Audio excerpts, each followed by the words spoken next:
Welcome back to the deep dive. This is, believe it or not, our 31st exploration together. It really is. And for everyone who's been following along, we're getting very close now to the absolute bottom of Dante's Inferno. We are indeed. We've come a long way. Today, we're standing right at the edge, ready to look into Canto 31. Yes, the final circle beckons. And this canto deals with, well, some pretty imposing figures. Exactly, the giants. That's our main focus. We'll also touch back briefly on Canto 30. Remember the falsifiers and their conditions? Mm-hmm. That's a good connection to make. Right. And the goal, as always, is to see what we can pull from Dante's vivid descriptions, maybe find some wisdom for navigating our own paths. So let's set the scene. Dante and Virgil, they're approaching this final circle. What does Dante actually see first, or think he sees? Okay, so yeah, from a distance, it looks like huge towers, just massive structures surrounding this deep pit, this well. Makes sense given the scale he's been seeing. Totally. But then as they get closer, the reality hits. These aren't stone towers. They're giants.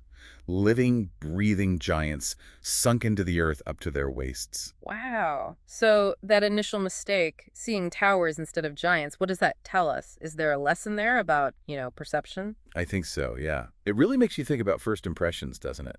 How we judge things or people from far off. Definitely. Things can seem monolithic, maybe threatening, or just plain different until you get up close. Right. A big project, a new situation, even someone you meet. That distant view can be really deceptive. And the giants themselves, within the structure of the Inferno, what do they represent? Well, they seem to embody pure primal pride and rebellion. These are beings who use their immense strength, their power, against divine authority or maybe even human order. Like raw power challenging the established system. Exactly. And their punishment, being stuck, embedded in the earth. It's quite telling, isn't it? This incredible strength, this pride has ultimately led to their imprisonment. They're literally stuck. It suggests that sort of unchecked arrogance, that ego, can become its own cage. Yeah, it limits you. It stops growth, stops movement. You become trapped by your own sense of being above it all. So true. Now, one of the first giants they encounter is Nimrod. He's memorable. Ah, Nimrod, yes. Right. Associated with the Tower of Babel. And what's striking is what happens when Dante tries to interact with him. Right, he just blurts out this nonsense phrase, fel mai amek sabialmi, complete gibberish. Utterly incomprehensible. And Virgil explains this, right? Yeah, Virgil says it's fitting. Because Nimrod's pride led him to try and build a tower to heaven, which resulted in God confusing humanity's languages. So now Nimrod can't communicate meaningfully, and no one can understand him. It's a powerful image for the breakdown of communication, isn't it? How pride can just shatter our ability to connect. Absolutely. And you see echoes of that today, maybe. Especially online sometimes. Misunderstandings flare up so easily. Oh, definitely. When ego gets in the way, listening stops, and it just becomes noise. Like Nimrod's words, it's a barrier. A self-made barrier. Okay, so after Nimrod, they meet another giant, Ephialtes. What's his deal? Ephialtes was one of the big rebels against the Olympian gods, against Jupiter, a direct assault on the heavens. So another example of massive rebellion. And how is he presented? He's furious, but he's bound, chained up. All that power, all that rage, completely impotent now. Chains. What kind of chains do we maybe create for ourselves when we just, stubbornly resist things, maybe resist good advice or constructive principles? That's a great question. It suggests that rebellion for rebellion's sake, or resisting something just out of defiance, can lead to its own kind of bondage. You get stuck in that resistance. You limit your own freedom in a way. But then there's Antaeus. He's different. Yes, Antaeus stands out. The key difference is he didn't join the rebellion against the gods. Ah, okay.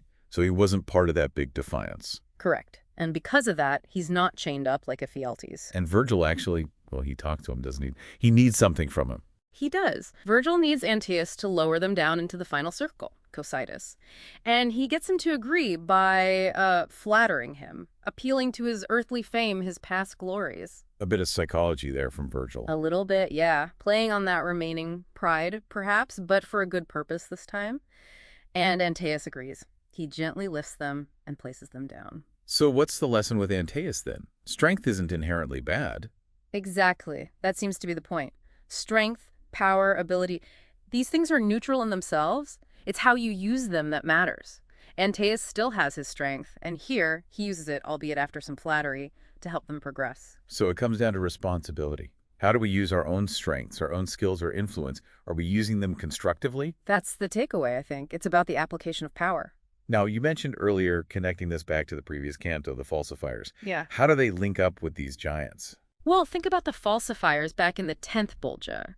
Their sin was corrupting something, fundamental truth, identity, currency, words, and their bodies were physically corrupted, deformed, reflecting that inner decay. Okay, yeah. Disease, distortion. Right. And here, with Nimrod especially, we see a different kind of corruption, the corruption of language itself. Communication, the tool we use for truth and understanding, is shattered into meaningless noise.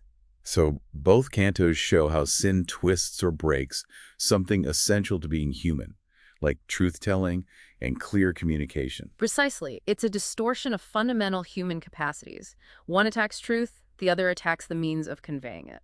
That makes a lot of sense. And it's Antaeus who finally gets them to the very bottom, doesn't he? Yes, he carefully sets them down on the surface of Ephialtes, this vast, frozen lake, the place where traitors are punished. The ultimate coldness, sets the stage for the final encounter. It really does. It's the entry into the realm of the ultimate betrayal, punished by the complete absence of warmth, frozen in ice. So looking back just at this canto 31 with the giants, what are the main things we should maybe keep in mind for ourselves? Well, several big themes jump out, I think.